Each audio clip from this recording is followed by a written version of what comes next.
안녕하세요. 이상큐브입니다. 터키는 러시아의 S-400 방공미사일 도입 문제를 해결하기 위해 미국과 그리스의 크레타 모델을 기반으로 한 협상을 시작한다고 발표했습니다. 아카르 터키 국방장관은 지난 9일에 미국과 터키 양국 간 관계에 심각한 균열을 빚고 있는 러시아제 방공 시스템 S-400 도입 문제에 대해 그리스의 크레타 섬에 배치되어 있는 S-300을 모델로 한 협상을 시작할 것이라고 밝혔습니다. 그 모델은 그리스가 키프로스에 배치하기 위해 구입한 러시아제 방공 시스템 S-300을 말하며, 당초에 그리스는 러시아에서 구입한 S-300을 키프로스 남부에 배치할 예정이었으나 터키의 반대에 부딪혀 키프로스 배치를 포기하고 결국 동지 중에 위치한 크레타 섬에 S-300을 배치해 운용 중입니다. S-300은 소련 붕괴 후에 나토에 가입한 불가리아와 슬로바키아 등 동유럽 국가들에서도 다수 사용되고 있습니다. 그리스는 1996년에 발생한 터키와의 분쟁에서 그리스와 터키 양국에 무기를 공급하던 미국의 정책에 불만을 품고 있었습니다. 때문에 그리스는 러시아로부터 S-300을 도입하기로 결정했고 키프로스가 S-300을 도입했습니다. 그리스는 미국이 무기 공급량에서 터키가 자신들보다 우대받는다고 생각해 미국의 무기 공급 정책에 불만을 표시했습니다.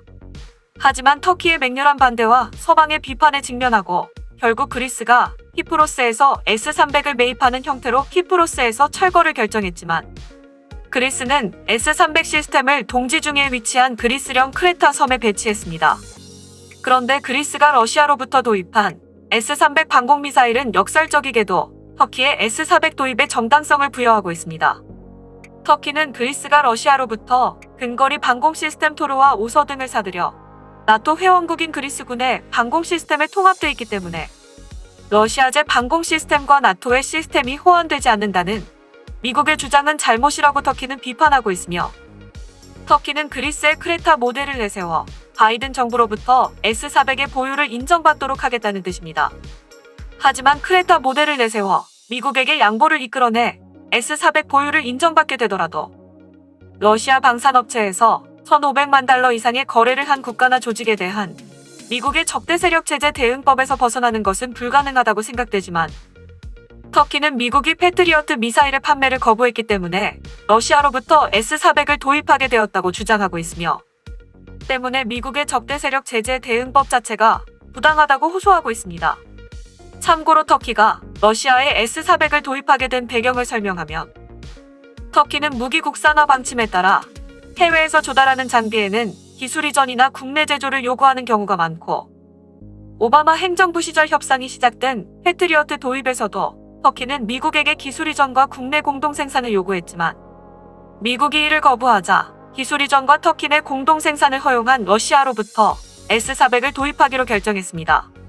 즉, 터키가 패트리어트 도입 조건으로 한 기술 이전이나 자국 내에서의 공동 생산을 거부하는 것은 미국의 자유지만, 터키의 요건을 충족한 러시아의 S-400 도입에 제재를 가하고 터키의 요건을 충족하지 못하는 패트리어트 도입을 강제하는 것은 미국의 이기주의라고 터키는 주장하고 있는 것입니다.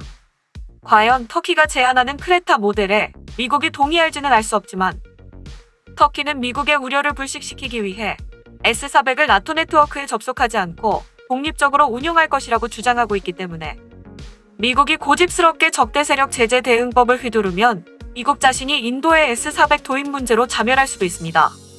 인도의 상황도 터키와 마찬가지입니다. 인도는 미국의 제재 위협에도 불구하고 러시아에 S-400을 도입하려 하고 있습니다. 바이든 정권은 다양한 채널을 통해 인도에게 CAATSA 발동을 경고하고 있지만, 주 러시아 인도 대사는 미국의 압력에 굴복하지 않겠다라는 견해를 밝혀 주목을 받고 있습니다.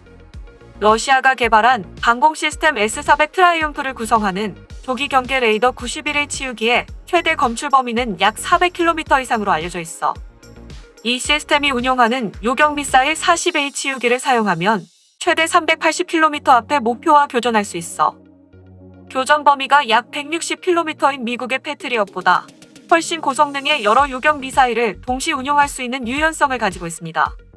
따라서 S-400 도입을 희망하는 국가는 매우 많지만 이것을 막고 있는 것이 미국의 적대 세력 제재 대응법입니다. 엄밀히 말하면 CAATSA는 S-400 도입국에 대한 제재 법안이 아니라 러시아의 방위 산업 기업으로부터 1,500만 달러 이상의 거래를 한 국가나 조직에 대해서 미국이 독자적으로 제재를 가하는 법안이지만 실제로 CAATSA 발동의 대상이 되고 있는 것은 S400과 수호이 35입니다. 즉 CAATSA의 발동 기준이 모호해서 사실상 해외 시장에서 미국산 방공 시스템과 전투기와 충돌하는 러시아제 무기의 제거에 이용되고 있기 때문에 평판이 매우 나쁩니다. 애초부터 미국의 국내법에 따라 제3국의 안보적 선택을 징벌하려는 취지가 오만하다는 평가를 받고 있으며 제재를 지렛대 삼아 우방이나 우방 관계를 돈독히 하고 싶은 나라들에게 러시아제 무기 구매를 단념시키고 미국제 무기 구입을 강요하는 방식은 대미 관계만 악화시킬 뿐이며 러시아가 아니라 미국의 영향력만 스스로 약화시킬 뿐이라는 지적이 나오고 있습니다. 트럼프 대통령으로부터 정권을 넘겨받은 바이든 대통령도 S400 도입은 용인할 수 없다는 입장을 밝히고 있어 그 화두로 떠오르고 있는 것이 인도의 S400 도입 문제입니다. 인도는 트럼프 행정부 시절부터 S400 도입에 따른 CAATSA 발동을 경고받고 있지만 S400 시스템과 러시아에서 훈련받은 인도 육군의 부대가 자국에 도착할 예정이며 바이든 행정부는 여러 경로를 통해 CAATSA 발동을 인도 측에 전하고 있지만 주로 인도 대사인 벤카테시 바르마는 미국의 압력에 굴복하지 않을 것이라고 밝혀 주목을 받고 있는 것입니다. 벤카테시 발마 주로 인도 대사는 러시아 언론 렌타와의 인터뷰에서 인도는 러시아와 미국 두 나라와 각각 전략적 파트너십을 맺고 있지만 인도는 독자적인 외교 정책과 독자적 요구에 따라 안보상 결정을 내릴 것이라며 러시아와의 계약이 끝난 S400은 정해진 스케줄에 따라 도입될 것이라고 강조했습니다. 주로 인도 대사의 발언은 돈 해플린 인도 주재 미국 대사가 인도가 러시아로부터 S400을 도입하면 미국 정부의 제재를 벗어날 수 없다라고 바이든 정부 들어 처음으로 인도 제재를 공식 석상에서 언급한 것에 대한 대응으로 보여 이대로 인도가 S400을 도입하면 미국은 쿼드 구성국의 제재를 발동하는 딜레마에 빠지게 됩니다. 그렇게 되면 쿼드 동맹으로 중국을 견제하려는 미국의 계획은 틀어지게 됩니다. 정말로 미국이 CAATSA에 따라 인도에게 터키와 같은 제재를 가할 경우 인도 국방부는 미국 의회에 대한 수출허가 신청과 미국 금융기관 차입, 국제기구 대출과 미국 수출입은행 대출 등의 제한을 받게 돼 대외 유상 군사 원조를 통한 미국산 방위장비 조달 등의 차질이 빚어지게 됩니다. 다만 과거에 FMS를 통해 라이센스 생산 허가를 받은 생산품은 제재를 받지 않지만 도입한 PA사이나 AH-64E 등 소모품이나 탑제품 조달의 차질이 빚어질 수도 있습니다. 반대로 미국으로서는 대외 유상 군사 원조가 어려워져 인도에 팔고 있는 전투기를 모두 팔지 못하는 상황이 올 수도 있기 때문에 미 방위 산업에 있어서는 바이든 정권이 발표한 사우디나 아랍에미리트로의 무기 수출 동결을 잇는 큰 타격이 될 것입니다. 과연 미국은 쿼드 구성국의 제재를 가할지는 불분명하지만 CAATSA 원칙을 지킨다면 S400 도입을 강행하는 인도의 제재를 발동할 수밖에 없습니다. 그렇게 되면 미국과 인도의 양국 관계는 결정적인 균열을 초래하게 되므로 미국의 인도 태평양 전략과 쿼드 동맹의 발전과 강화에도 영향을 미칠 수밖에 없을 것입니다.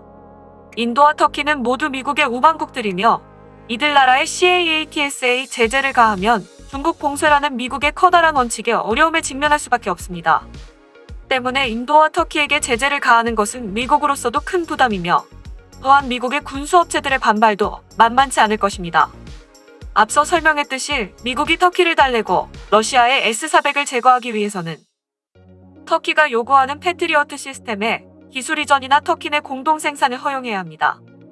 미국은 이미 터키에게 F-16 전투기의 소스코드를 주고 터키산 미사일 탑재를 허용한 적이 있어 패트리어트의 터키 내 생산도 불가능한 그림은 아닙니다. 그렇게 된다면 터키의 미국과 러시아의 양다리 정책이 성공할 수도 있는 것입니다. 어쨌든 부러운 것은 터키와 인도 모두 미국의 배짱을 부리면서 자신의 이익을 쟁취하고 있다는 것입니다. 이상 마치겠습니다. 시청해주셔서 고맙습니다. 이상큐브였습니다.